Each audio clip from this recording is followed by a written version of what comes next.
যশোরে মনোয়ারা বেগম ৫৮ নামে এক নারীকে তার ছেলে স্কুল শিক্ষক বটি দিয়ে কুপিয়ে গলা বিচ্ছিন্ন করে হত্যা করেছে। ঘটনাটি ঘটেছে আজ ২৭ অক্টোবর বৃহস্পতিবার সন্ধ্যার দিকে যশোর সদর উপজেলার দেয়াড়া ইউনিয়নের দুর্গাপুর গ্রামে নিহত নারী আলতাফ হোসেনের স্ত্রী মনোয়ারা বেগম। স্থানীয়রা, পুলিশ ও একাধিক সূত্রে জানা যায়, মামুনুর রশিদ লাউজানি মাধ্যমিক বিদ্যালয়ের ইংরেজি শিক্ষক। সে মাদক সেবনের সাথে জড়িত।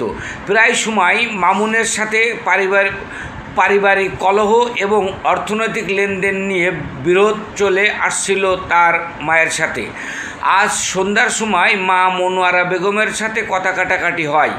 এক পর্যায়ে ক্ষিপ্ত হয়ে ধারালো বটি দিয়ে মাকে এলোপাতাড়িভাবে কোপায়।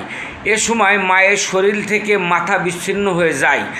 জানতে চাইলে কোতোয়ালি থানার পুলিশ পরিদর্শক মামুনুল হক সাংবাদিকদের জানান, পারিবারিক কলহে স্কুল মাস্টার মামুনুর রশিদ তার মাকে এলোপাতাড়ি কুপিয়ে শরীর থেকে মাথা বিচ্ছিন্ন করে ফেলেছে।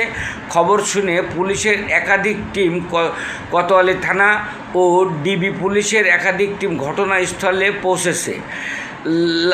মরদেহ উদ্ধার করে যশোর জেনারেল হাসপাতালের মর্গে আনার প্রস্তুতি চলছে।